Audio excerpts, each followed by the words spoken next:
어려우니라. 아멘. 한 지금쯤 한 27된 한 청년을 제가 먼저 소개를 드리려고 합니다. 이 청년은 한국에 있는 자매고요. 이름은 김예지예요.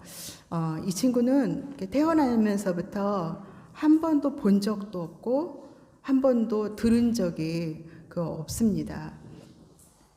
부모님이 이제 처음에는 그냥 잘 보지 못하는 것은 알았대요. 눈에 이렇게 뭐가 이렇게 있어가지고 그걸 알았는데 아이가 듣지 못한다고는 생각하지 못했대요. 그런데 어느 날 요즘에 며칠 전에도 막 천둥벼락 있었잖아요. 근데 그래가지고 엄마는 화들짝 놀라는데 아기가 하나도 놀라지를 않더래요. 그래서 엄마가 그때 이제 너무나 이상하다는 생각이 들어가지고 뭐를 바닥에 이렇게 탁 냄비인가 뭔가를 탁 내리쳤대요.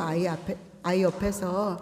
그런데 전혀 아이가 이렇게 반응을 안 하더래요. 그래서 이제 이상한 마음이 들어서 병원에 갔더니 이제 그렇다는 진단을 받았어요. 근데 이제 아이랑 소통할 수가 없는 거예요. 아이랑. 그래서 이 부모님이 어떻게 해서든 아이를 교육을 받게 해주려고 찾아다닌 거예요.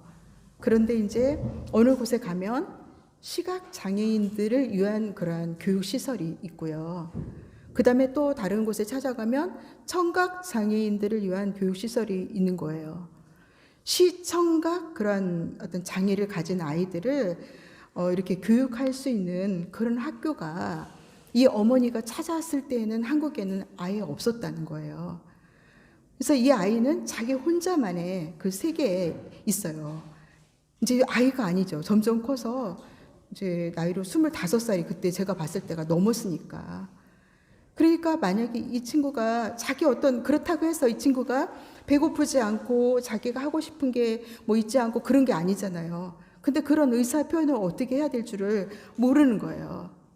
자기만의 그 방법으로 뭔가를 하는데 그게 이제 교육이 안 됐다 보니까 아주 거친 행동으로 자기를 막 학대하는 거예요. 막 부모가 안 들어주면 어쨌든 막 벽에다 쾅쾅 치고 바닥에다 치고 막 하면서 그렇게 하더라고요. 그 아버님 되시는 분이 뭐라고 얘기하냐면 이 아이랑 지금 20년이 넘게 살았는데 저 아이가 지금 뭘 원하는지 뭘 표현하는지 그거를 알 수가 없다고 얘기를 하더라고요. 그런데 이제 어찌어찌 돼가지고 어떤 늦게 만난 거예요. 이미 자기 나름대로 굳어져 있기 때문에 어쨌든 선생님을 만나서 이제 늦게나마 하나하나씩 아주 쉬운 것부터 그렇게 배우더라고요.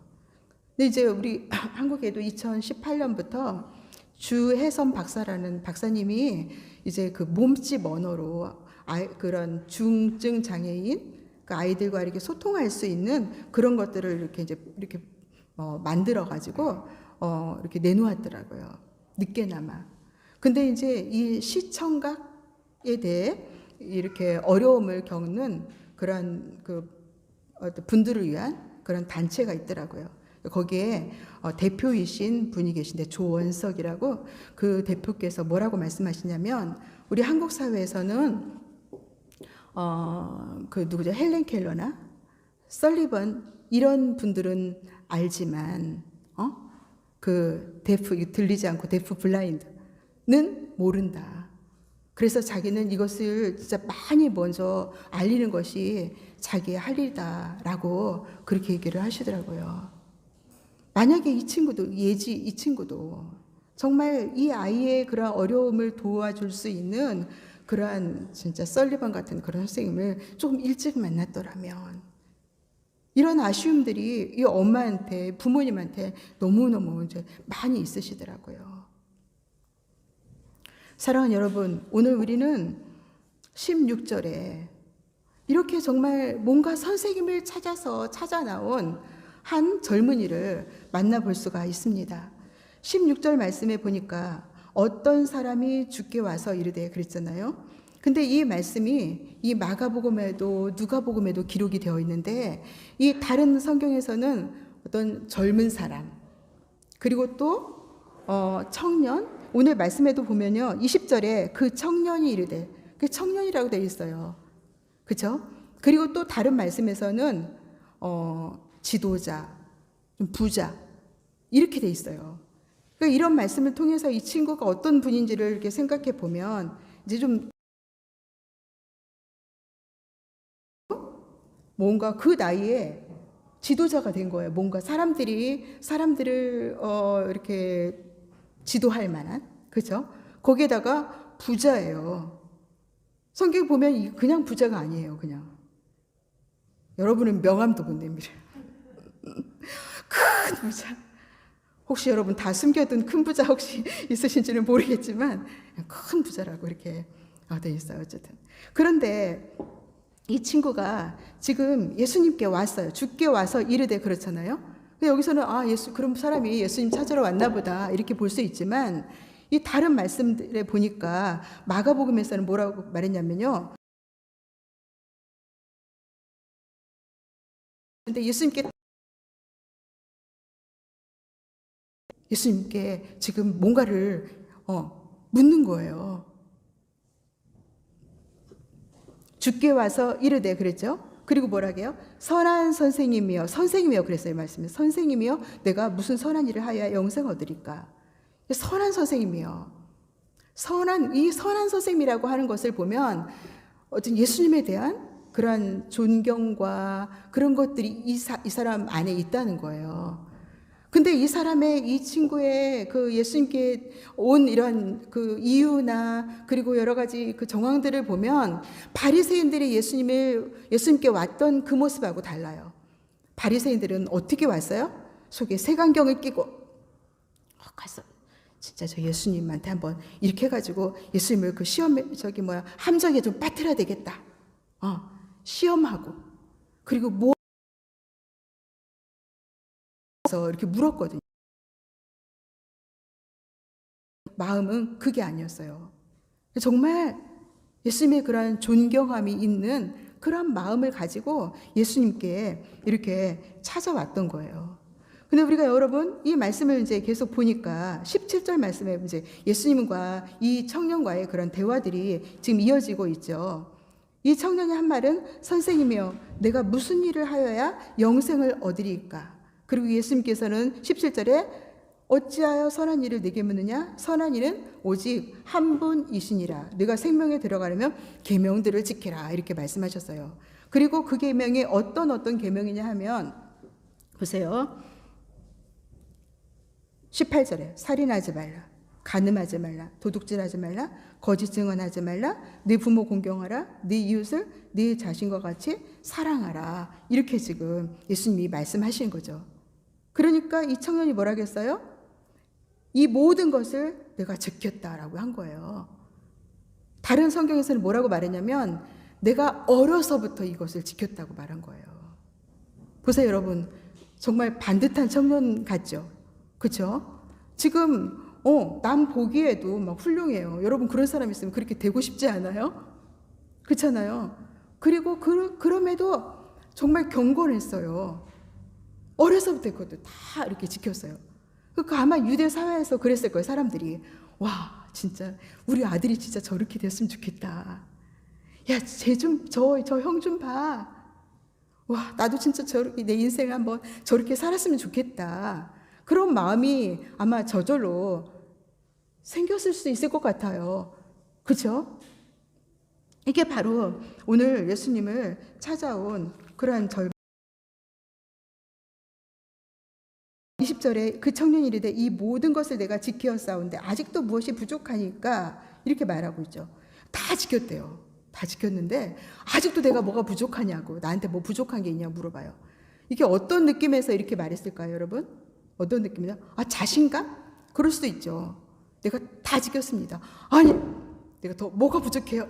이렇게 생각했을 수도 있고, 또 하나는 내가 다 이렇게 지켰는데 아직도 내 마음은 공허하고 내 마음 한구석에는 불안한 마음이 있고 왠지 이 영생과는 너무 다 거리가 있는 것 같고 내 마음에 그러한 마음들이 이것을 내가 다 지켰는데도 아직도 나는 참 공허합니다.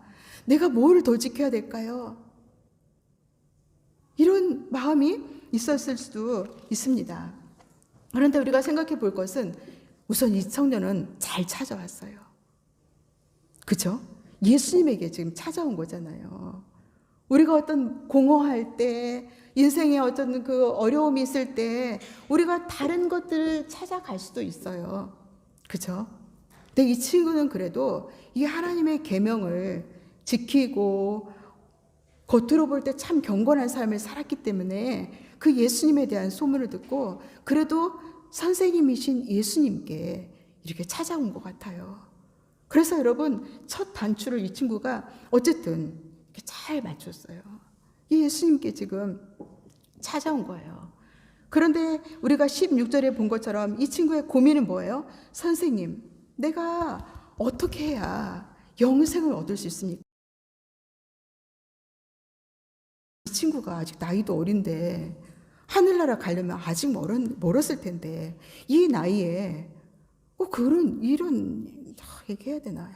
뭔가 이 친구가 아직 돈이 많고 지금 다 갖췄으니까 이 세상에 흥미가 없어서 이런 질문이나 할까? 이런 생각도 할 수가 있죠. 근데 여러분, 우리가 정말 부자 되고 지위가 높아지고 명예가 있으면 너무너무 마음이 경건해지고 가난해져가지고 저 하늘의 것을 막 사모하고 그렇게 될 것이라고 생각하십니까?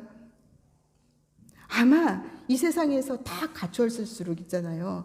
이 세상이 더 안주하고 싶을 것 같아요. 그렇죠?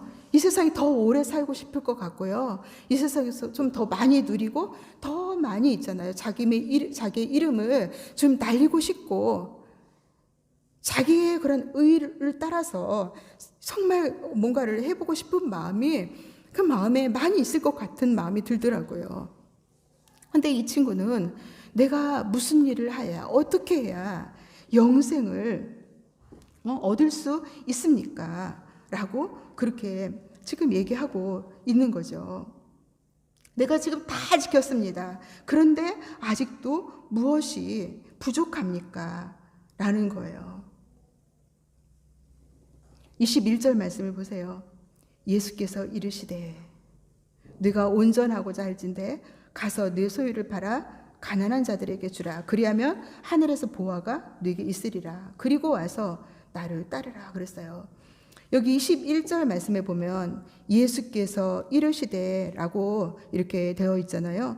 그런데 이것을 마가복음에서 보면 뭐라 하냐면 그를 보시고 사랑하사. 여기서는 단순히 그냥 마태는 예수께서 이르시되라고 했는데 예수님은 그를 보시고 사랑으로 말씀하시는 거예요. 그러니까 뭐예요? 지금 내가 다 했습니다. 내가 뭐가 더 부족해요? 라고 하는 이 친구에게 정죄하지 않으시고, 아이고, 네가 다 잃었다고? 무슨 소리야. 그러지 않으시고, 정말 그냥 보시는 거예요. 어떻게 해요? 사랑의 눈빛으로. 그래서 사랑의 눈빛으로 그 젊은 청년을 지금 보고 계시는 거예요. 그러면서 네게 있는 거 다 팔아서 가난한 자들에게 주라. 그리하면 하늘에서 보호가 네게 있으리라. 그리고 와서 나를 따르라. 우리가 보통 이 말씀을 보면요, 어디에서 멈추냐면 네 거 다 가서 다 팔아서 가난한 자들에게 줘라. 여기서 이제 딱 멈춰요, 우리가. 그렇게 할 수 없으니까. 그렇죠? 그렇게 할 수 없고 그리고 그 다음 말씀 그리고 와서 나를 따르라까지 가지를 못해요. 여기에 딱 멈춰가지고 여기 소화가 안 되는 거예요. 이 친구도 그랬어요. 여태껏 이 친구는요, 그냥 정말 멋있는 청년이었고 반듯한 청년이었고 어디든지 진짜 롤 모델이 되어지는 그러한 청년이었는데 갑자기 예수님께서 내가 뭐를 더 지키면 되냐고 라고 했는데 예수님께서 네 있는 것을 다 팔아서 다 가난한 사람들에게 주라라고 하니까 딱 멈춘 거예요. 이 청년에게 어떤 마음이었냐면 뭔가 이렇게 빗을 있잖아요. 탁 자기 전국을 탁 찌르는 그러한 느낌이었나 봐요. 그래서 이 친구가 갑자기 여태껏 난 다 했어요. 내가 뭘 더 부족해요. 라고 했는데 충격은 없어요. 할 말이 없는 거예요. 왜냐하면 이 말씀을 듣고 나니까 못하겠는 거예요. 이 말씀을 듣고 나니까 내 안에 있던 내가 진짜 나는 착한 사람이야. 나는 선한 사람이야. 너는 정말 괜찮아 했던 그래서 이렇게 내가 쌓아 올렸던 자기 자신이 와르르 무너지는 것 같은 느낌을 받은 거예요. 그리고 자기가 이렇게 움켜쥐고 있는 것이 무엇인지 그걸 발견하는 거예요. 여태껏 자기 마음속에 이 재물에 대한 그러한 욕심이 탐심이 있는지를 여태껏 그냥 모르고 그냥 나는 괜찮은 사람이야 하고 이렇게 그 자신도 모르고 그렇게 살아왔던 것 같아요. 그런데 예수님께서 이렇게 한마디 딱 말씀을 하시니까 이 한마디에 입을 다무는 거예요. 할 말이 없는 거예요. 그리고 이 말씀을 볼까요? 22절 말씀. 그 청년이 재물이 많음으로 이 말씀을 듣고 근심하며 가니라 그랬어요. 다른 말씀에서는 그 청년이 큰 부자이기 때문에 이 말씀을 갔다고 그렇게 말씀이 기록되어 있습니다. 이 친구한테 필요한 것은요, 더 어떤 계명을 지키는 것이 아니었어요. 이 친구한테 지금 이 친구가 해야 할 일은 더 어떤 선한 일을 더 해서 자기의 어떤 의를 쌓는 그것이 계명 속에 숨겨져 있는 그 하나님을 발견해야 되는 거였어요. 이 친구가 하나님은 선한 분인 줄 알고 예수님에게 선한 예수님이라고 그렇게 얘기했는데 정말 그 하나님의 선한 일을 위해서 오신 선하신 예수 그리스도를 이 계명 가운데서 발견했어야 되는 거예요. 살인하지 말아라. 간음하지 말아라. 네 이웃에 대해서 거짓 증언하지 말아라. 네 부모를 공경하라. 이것의 진정한 의미, 그것을 이 친구가 예수 그리스도를 통해서 발견해야 되는 것이 이 친구에게 가장 필요한 일이었다는 거예요. 이 말씀이 예수님께서 이렇게 다 팔아가지고 이렇게 해라라고 하는 것은 이 재산 다 팔아서 나누어 주라는 것이 요지가 아니라 뭐예요? 와서 나를 쫓으라요. 예수님은 우리 자신을 그냥 다 내어줘가지고 아무것도 없고 다음날 먹을 것도 없고, 물론 그렇게 할 수만 있으면 좋겠죠. 저도 못해요. 시장 가서 내일 먹을 것도 다 사다 놓고 내일 뭐 먹지도 생각을 하고요. 옷 다 벗어. 이 말씀의 요지는 다 주고 그냥 다 거름뱅이가 되라 이런 말씀이 아니에요. 와서 나를 쫓으라. 와서 나를 쫓으라. 그런데 이 젊은이에게 있어서 이 재물은 든든한 이 사람의 의지거리였어요. 그래서 이 영생과 천국을 가로막는 가장 큰 걸림돌이었던 거예요. 이 친구에게 이 재물은. 여러분, 이 친구가 이제 정말 근심하면서 슬퍼하면서 떠났어요. 그런데 여러분 23절을 딱 보세요. 23절은요, 그 장면이 딱 어디로 와요? 제자들에게 오는 거예요. 제자들이 이거 지금 다 보고 있었어요. 제자들은 지금 어떤 기분일까요? 아마 이 청년이 막 뛰어와가지고 했을 때 딱 보면 알잖아요. 입은 것 보고 뭐하고 그 동네 사람들도 이 친구가 어떤 친구인지 다 알 거 아니에요. 이 친구가 얼마나 경건한 생활을 했는지, 얼마나 멋있고 슬퍼하면서 떠난 것을 봤단 말이에요. 그런데 이제 중심에 이 제자들의 모습은 어땠을까요? 이 제자들도 아마 한 방은 진짜 아마 그랬을 거예요. 충격을 먹었을 거예요. 아니, 거기 있는 사람들도 아니, 저 친구도 구원 못 받는다면, 저 친구도 영생을 못 얻는다면, 아니 그러면 도대체 누가 영생을 얻을 수 있을까? 아마 이 친구가 아무 말 못하고 떠났던 것처럼 이 제자들의 지금 상황도 아마 이러고 있을 것 같아요.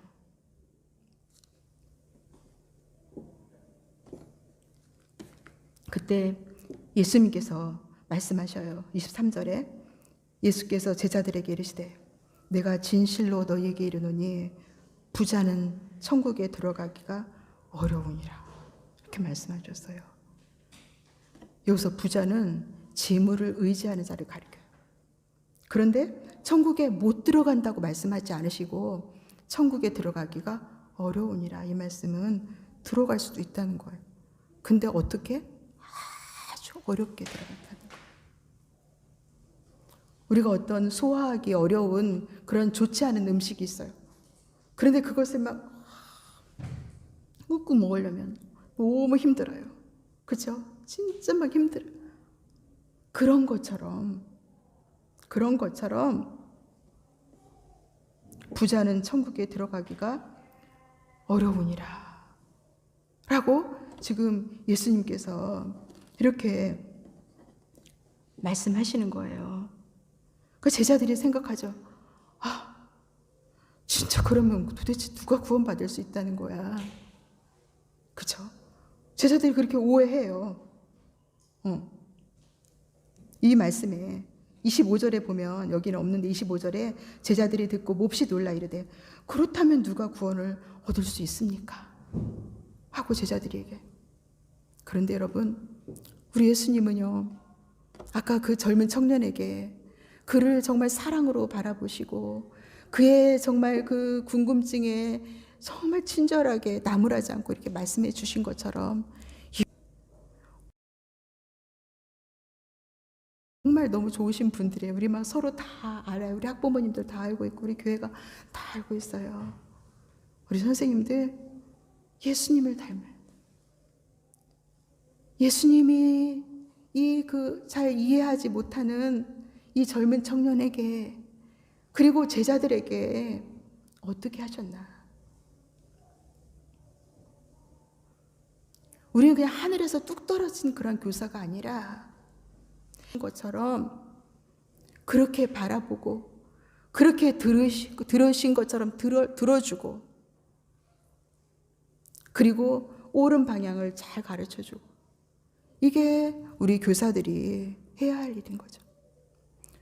우리 청년부 리더들도 마찬가지입니다. 조금 더 하나 더 배워서 빨리 전해주고 싶은 마음이 있지만 전해주기 전에 내 안에서 예수님과 만나지 않으면요 아무런 소용이 없는 거예요. 그 말씀이 나도 소화하기 힘들면서 내가 어떻게 다른 사람들에게 예수님이 이렇다고, 예수님은 좋은 선생님이라고 우리 청년부 지체들한테, 우리 아이들한테, 우리 여러분의 자녀들한테 가르쳐 줄 수 있겠습니까? 내 안에서 그 말씀이 소화가 돼야 돼요.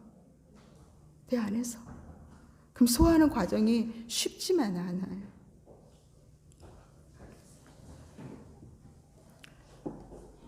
사랑하는 여러분, 이 말씀을 우리가 있잖아요. 마태복음 19장 16절부터 봤는데요. 이 말씀에 아까 제가 말씀드린 것처럼 마가도 이 사건을 기록을 했어요. 그리고 누가도 이 똑같은 이 부자 청년에 대한 이 기사를 기록을 했어요. 그런데 여러분, 이 세 기자가 똑같이 또 한 것이 있었어요. 그것이 뭐였냐면 이 재물이 많은 청년 이 스토리 그 앞에 똑같은 기사를 쓴 거예요. 그리고 그 앞에 있는 기사와 지금 오늘 재물이 많은 이 청년 이 기사 사이에는 접속사가 있어요. 그 말씀은 이 지금 재물이 많은 청년 그 앞에 있는 기사와 오늘 이 기사가 무관하지 않다는 거예요. 그런데 그 기사는 그러면 그 앞에 있는 기사는 뭐였을까요? 여러분 한번 보세요. 마태복음 19장 13절부터 한번 보세요. 그때 사람들이 예수께서 안수하고 기도해 주심을 바라고 어린아이들을 데리고 오매 제자들이 꾸짖건을 예수께서 이르시되 어린아이들을 용납하고 네게 오는 것을 금하지 말라. 천국이 이런 사람의 것이니라 하시고 그들에게 안수하시고 거기를 떠나셨다고 이렇게 말씀하셨어요. 우리 어린이 주일마다 또 많이 듣는 그런 말씀인데 이 재물이 많은 이 청년 이야기를 하면서 이 기자들이 똑같이 이 말씀을 바로 위에 기록하고 지금 접속사로 연결시켰다는 그러한 말씀인 겁니다. 이 말씀을 우리 잘 알죠. 지금 부모님들이 아기들을 막 데려왔어요. 예수님에게 안수해달라고 축복해달라고 데려오니까 제자들이 막 사역에 방해된다고 막 이렇게 어쨌든 막 꾸짖었단 말이에요. 그런데 예수님께서 이 일에 대해서 막 화를 내시는 거예요. 아니 예수님의 사역을 도우려고 지금 이렇게 하고 있는데 막 화를 예수님께서 내시는 거예요. 그러시면서 뭐라 하냐면 뭐예요? 내게 오는 것을 이런 어린아이들이 용납하고 내게 오는 것을 금하지 말라. 금하지 말라고 그렇게 말씀하셨잖아요. 이 말씀은 막지 말라는 거예요. 당장 그렇게 하지 말라는 거예요. 또 어떤 아이들일까요? 한 마일이 정도? 걔네들은 말 못 알아들으니까 마일이 정도 우리 김남영 집사님 한 막내 아이 정도는 베베잖아요. 그렇죠? 그래서 이 기자들이 어떤 사람은 그 뿌띠정통이라고 썼어요. 그러니까 7세 아이들 그 정도로 이렇게 썼고 그리고 또 어떤 기사에서는요. 그 신생아들 이렇게 또 기록을 했어요. 도대체 그러면 저 몇 살부터 아이들이 이 죄가 없다는 말인가? 그래서 이 천국이 얘네들 것이라는 말인가? 이렇게 생각할 수 있잖아요. 그거 아니죠. 아이들이 죄가 없다는 그러한 말씀들이 아닙니다. 왜 예수님께서 이 아이들이 내게 오는 것을 금하지 말라, 당장 허락하라 이렇게 말씀하신 건데 그러면 도대체 이건 무슨 의미인가? 이 말씀 우리가 생각해 볼 수가 있죠. 이 아이들은요, 하나님께서 누가 이렇게 주는 선물을 그냥 이렇게 다 받아요.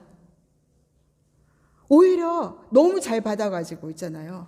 너무 잘 받아가지고 부모들이 조심시켜요. 어떻게? 너 이상한 사람이 사탕 준다고 가져가 하면 따라가지 마. 그리고 부모님들이 막 한국의 방송 보면 그거 테스트 하거든요.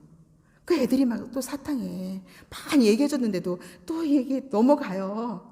그래서 막 또 손 붙들면 니네 엄마 저기 있다 그러면 막 따라가요. 그럼 그것을 모니터를 하고 있는 엄마가 가슴을 치면서 막 걱정을 하는 거예요. 그게 아이들인 거예요. 그게 아이들.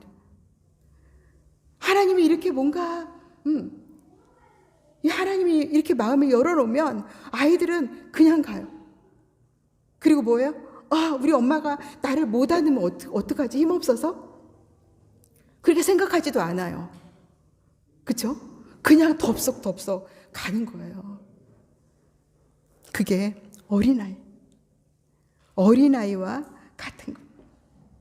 근데 왜 예수님께서 지금 이 시점에서 굳이 이 말씀 하셨을까? 여러분 이 말씀을 한번 19장을 보세요. 19장 1절 말씀을 보시면 이런 말씀이 있어요. 예수께서 이 말씀을 마치시고 갈릴리를 떠나 요단강 건너 유대 지경에 이르시니라는 말씀이 있어요. 이 시점은 어떤 시점이냐면요. 예수님께서 이제 갈릴리 그동안의 그 공생의 사역 여기 있잖아요. 그것을 이제 여기에서 다 마치셨어요. 그리고 이제는 어디로 가시려고 하냐면 예루살렘으로 가시는 거예요. 예루살렘에 왜 가셔요? 죽으시려고 가시는 거예요. 그 사역을 이제 다 마치시려고 예수님이 지금 갈릴리를 떠나서 지금 이렇게 가고 계신 거예요. 어디로? 죽으시러 예루살렘으로 가는 그런 시점이었단 말이에요. 그러면 어때요? 이 사역에 정말 대단히 중요한 부분이고 너무나 장엄한 부분이고 다른 거 끼면 안 될 것 같아요. 그런데 예수님이 이 마태는 이 중간에 무엇을 기록해놨냐면 이혼 얘기, 그 다음에 또 뭐 있어요? 용서할 줄 모르는 이런 종에 대한 얘기, 누가 천국에서 크냐 이런 얘기들, 그리고 지금 이 부자 청년 얘기들, 어린이 얘기들, 이런 얘기들을 지금 하고 계신 거예요. 지금 이러고 얘기할 때가 아닌 거예요. 21장을 한번 보세요. 21장에 보면 그들이 예루살렘에 가까이 가서 감람산 벳박에 이르렀을 때 예수께서 두 제자를 보내시며, 지금 보세요. 이게 19장부터 21장 사이에가 지금 예수님께서 갈릴리 떠나서 예루살렘으로 가시는 너무나 중요하고 정말 긴장되고, 예수님 이거 있잖아요. 즐긴 게 아니거든요. 그래서 예수님이 그 십자가 앞에 놓고 너무나 괴로워하셨어요. 내가 정말 죽게 되었다. 죽겠다고 이렇게 말씀하시면서 너무나 힘들어 하시고 고통스러워 하셨는데, 지금 가실 때 마음이 어떻게 계속 그 마음으로 우리는 갔을 것 같은데, 굳이 예루살렘까지 가는 그 길에 이렇게 별거 아닌 것 같은 인생 이런 이야기들을 굳이 이렇게 해 놓으셨을까 라는 거죠.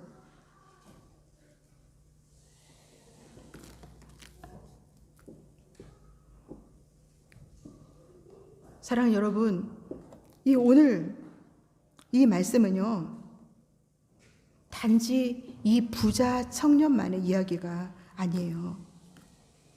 예수님은 예수님을 따르는 지금 제자들에게 말씀하시는 거예요. 그리고 오늘날 나는 그리스도인이야, 예수님 믿어 하고 지금 예수님을 따르고 있는 지금 우리들에게 지금 하시는 말씀이라는 사실입니다. 이 제자들은 어땠어요? 이 말씀 있는 것처럼 19장에 보세요. 27절에 보면 이에 베드로가 대답하여 이르되 보소서 우리가 모든 것을 버리고 주를 따라싸운데 그런즉 우리가 무엇을 얻으리까 했어요. 진짜 제자들은 그랬어요. 지금 갈릴리에 그들의 모든 것을 다 놓고 왔어요. 부모, 집, 그들의 재물들 다, 그들의 직업들 다 놓고 지금 예수님을 지금 따라서 왔단 말이에요. 그런데 아직도 그들의 마음속에는 이 세상의 영광에 사로잡혀 있었어요. 그래서 이들은 오면서 중간에 누가 커? 네가 커? 내가 커? 나중에 우리 하늘나라 가면 누가 더 높은 데 앉을까? 이런 생각이 가득했던 거예요. 예수님을 정말 진심으로 따르지 못하고 이 세상에서, 그래서 아까 그 친구들, 그 부자 청년이 예수님께 그런 얘기를 듣고 그 친구가 딱 떠났을 때 아마 이 제자들 너무 충격을 받았을 거예요. 왜냐하면 그들이 예수님과 함께 한 영광을 누리고 싶었거든요. 그래서 싸웠거든요. 길거리에서도. 그게 바로 자신의 모습이었거든요. 그 부자 청년 모습을 보면서 자기를 본 거예요. 그래 말해요. 예수님, 우리는 저기에 지금 다 버려두고 지금 예수님 따라왔어요. 우리는 무엇을 얻을 수 있을까요? 제자들은 자기를 뭔가 증명하고 싶었어요. 부자 청년은 뭔가 선한 일을 해서 자기를 증명하고 싶었어요. 하나님 앞에서, 자, 예수님은 우리가 뭔가를 더 열심히 해서 우리를 증명하길 원하지 않으세요. 내가 계명을 이렇게 잘 지켰는데, 나는 이것을 이 정도로 유대인들처럼 이렇게 지켰는데 하고 우리를 증명하기를 원하지 않으시는 거예요, 예수님은. 그런데 우리는 자꾸 증명하고 싶어 해요. 증명하다가 뭐예요? 안 돼. 우리 힘으로는 안 된다는 것을 알게 돼요. 이 부자 청년이 나는 못해요, 안 돼요 하면서 떠났던 것처럼 우리도 이제 예수님을 따랐다고 하지만 이제 뭔가 증명을 자꾸 하려다 보니까 안 되는 우리 자신을 느끼는 거예요.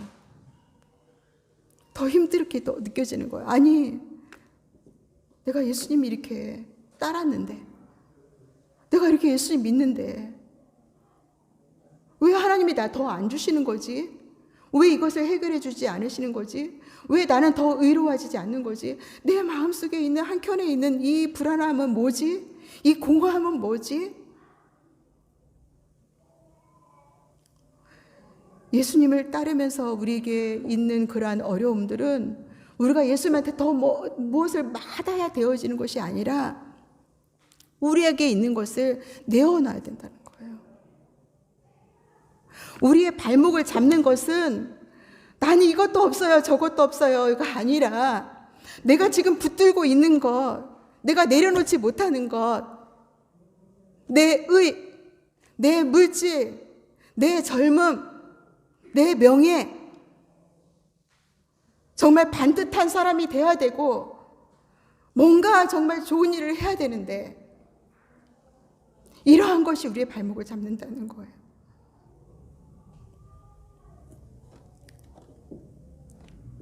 사랑하는 여러분,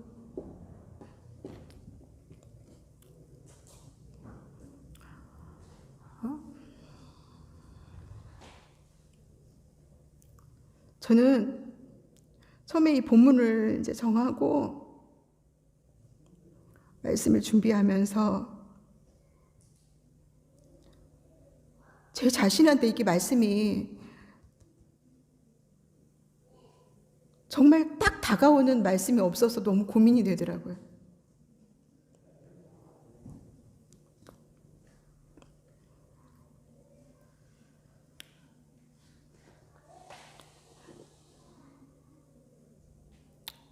그러다가 제 마음속에 깨달아지는 부분이 있었어요. 그게 뭐였냐면 저는 아시다시피 제가 전도사를 하다가 저희 남편 목사님을 또 만났고 하나님께서 또 정말 이 못나고 부족한 종을 또 부르셔서 어떤 부분을 주님의 일을 수종드는 일을 기쁨으로 생각하고 그랬어요. 그리고 몽블리에 와서 제가 제 마음을 걸었던 것은 청년들 제자 양육이었어요. 정말 우리 청년들이 어떻게 하면 말씀 가운데 이 세상 가운데 흔들리지 않고 주님의 제자가 될까?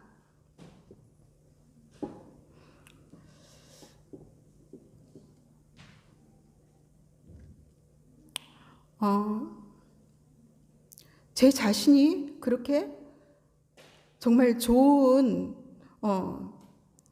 지식이나 그런 예수님 닮은 인격이나 여러 가지 믿음이나 참 부족하지만 그래도 제가 청년들을 도와줄 수 있는 방법은 이 하나님의 말씀을 같이 나누는 거다.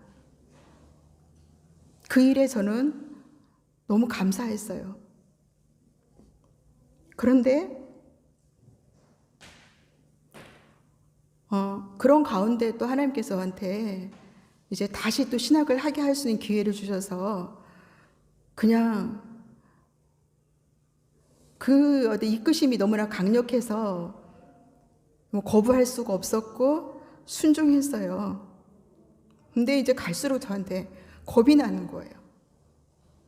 왜냐하면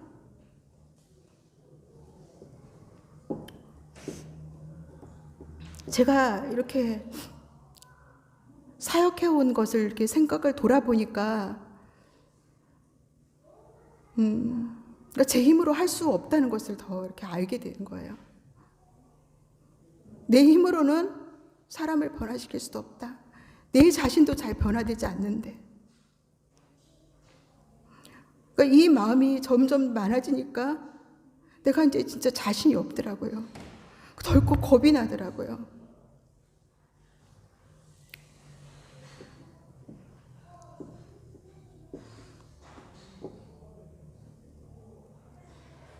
그래서 고민합니다.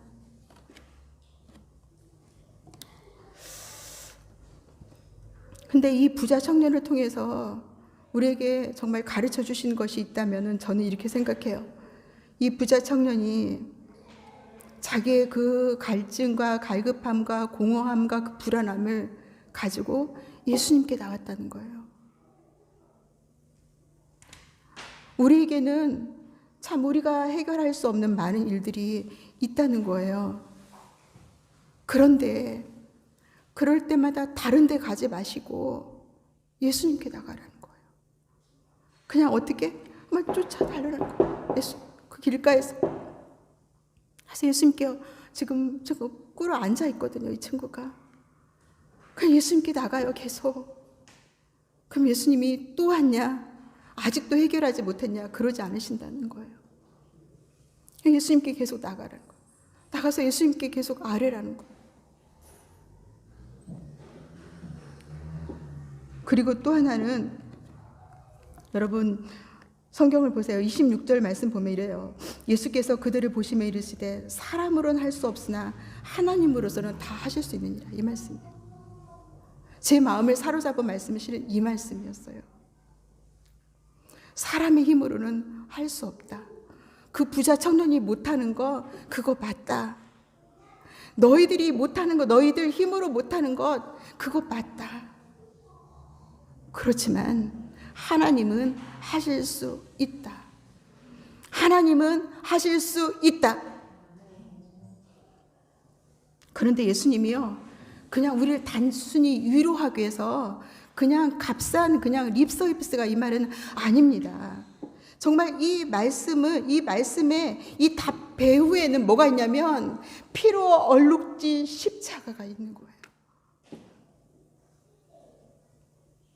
사람으로는 할 수 없으되 하나님으로는 하실 수 있느니라. 이 말씀 배후에는요 피로 얼룩진 십자가가 있는 거예요. 예수님을 찾아온 것 같지만 예수님은 죄로 인해서 소망이 없는 우리들을 위해서 사람의 몸을 입으시고 예수님이 찾아오신 것이었어요. 여러분이 예수님을 찾아온 것 같지만 예수님께서 여러분들을 찾아오셨다고요. 그리고 예수님은 우리 죄를 위해서 자신의 생명을 다 버리셨어요. 그리고 그 예수님의 생명으로 다시 우리를 살리신 거예요. 사람으로는 할 수 없으되 하나님으로는 할 수 있다. 맞아요. 사람으로는 할 수 없어요. 아무리 열심히 있고 아무리 정말 지식을 쌓고 아무리 계명을 많이 지켜도 사람으로는 할 수 없는 것이 현실. 할 수 있다는 것도 사실입니다. 사랑하는 여러분, 사랑하는 우리 예수님은 선생님 중에 선생님이십니다. 스승 중에 스승이십니다. 이 부자 청년은 사람이 자기 힘으로 할 수 없는 것에 슬퍼서 예수님을 떠났지만 우리는 그 너머를 보아야 합니다. 사람으로는 할 수 없으되 하나님은 하십니다. 나는 할 수 없지만 예수 그리스도를 통해서 하나님께서 하십니다. 그것이 오늘 이 부자 청년을 통해서 이 제자들을 통해서 예수님을 이제 다시 만나는 우리가 가져야 될 믿음인 것입니다. 여러분, 한번 여러분 가슴에 한번 생각을 해보세요. 나는 할 수 없습니다. 여러분, 나는 할 수 없습니다를 부딪혀야 돼요. 맞닥뜨려야 돼요. 나 다 할 수 있을 것 같아. 이게 산산조각 끼워져야 되는 거예요. 나는 할 수 없습니다를 내가 인정하지 않으면 하나님은 하실 수 있습니다를 진실로 고백하지 못하는 겁니다. 내가 할 수 없는 것에 너무 슬퍼하지 마세요. 억울해하지도 마세요. 원망도 마세요. 그냥 인정하세요. 하나님, 나는 할 수 없어요. 하나님, 내 힘으로는 좋은 엄마가 될 수 없어요. 하나님, 내 힘으로는 좋은 교사가 될 수 없어요. 하나님, 내 힘으로는 이 세상에 선한 영향력을 끼칠 수가 없어요.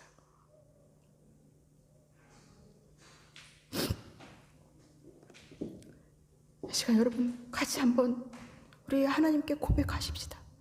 기도하며 고백하십시다. 하나님, 나는 그동안 내가 할 수 없는 것 때문에 너무 속이 상하고 너무 마음이 아프고 때로는 세상이 원망스러웠고 그래서 지금 너무 지쳐요. 두려워요.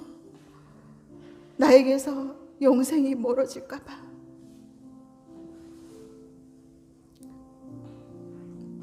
이 세상에 버거운 일들이 너무 많아요. 하나님, 나는 할 수 없어요. 나는 할 수 없습니다. 나는 하나님, 내가 지금 의로운 내 자신을 너무 붙들고 있어요. 사람에게 정말 반듯하게 보이는 이것을 지금 하나님 붙들고 있어요. 내 힘으로 가정을 잘 읽어봐야 된다는 이것을 내가 지금 붙들고 있어요. 하나님, 내가 주님 따르지 않고 내가 붙들고 있는 것들 주님 앞에 내려놓습니다.